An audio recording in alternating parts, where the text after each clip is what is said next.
I'm done. Wait, hold up. Is that your final build for your chassis? Yeah, it is. Isn't it great? I'm sorry to break it to you, buddy, but that build quality is not getting you far. Well, at least you tried. I'll tell you what, allow me to guide you through some useful building techniques and habits that you'll find useful in robotics.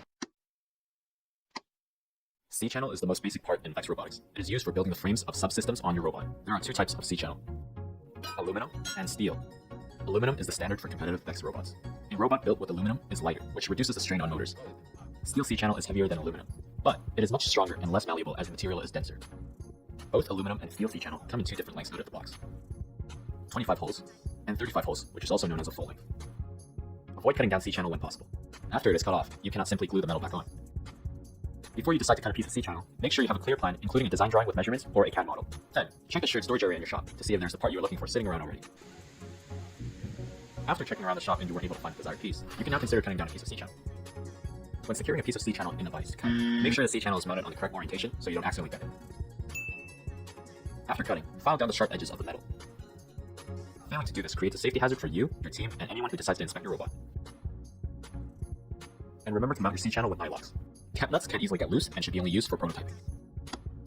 Ensure that the axle that you're using has the appropriate length to avoid it from protruding out too much. Before cutting an axle to the desired size, first ensure that you have a clear and set plan of what you're building. This prevents you from making any unnecessary cuts or scrapping the entire piece because it was cut too short.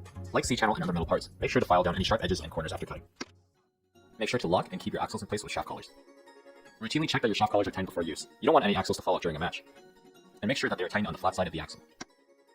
Ensure to use bearings whenever an axle is present. Not using bearings can cause axles to grind down the holes of C-channel over time, and the increased friction can damage your motors. When placing an axle between two pieces of metal, make sure to use two bearings, one on each side, for better stability of the axle. Remember to use spacers on axles. It helps with the positioning of parts and prevents metal and metal contact. When using spacers, make sure you don't just use only one specific size. Take advantage of all the available sizes of spacers to find the right combination. Aside from Vex parts, the most important tip of all is don't be afraid to ask for help. Senior students can share with you their own tips and tricks. Each team has their own robot, but we are all part of the same community. Understood. I'll fix my problems right away.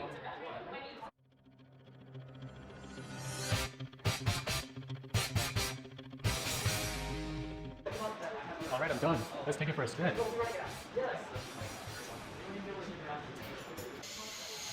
Why is the robot moving like that? Because it's not programmed right.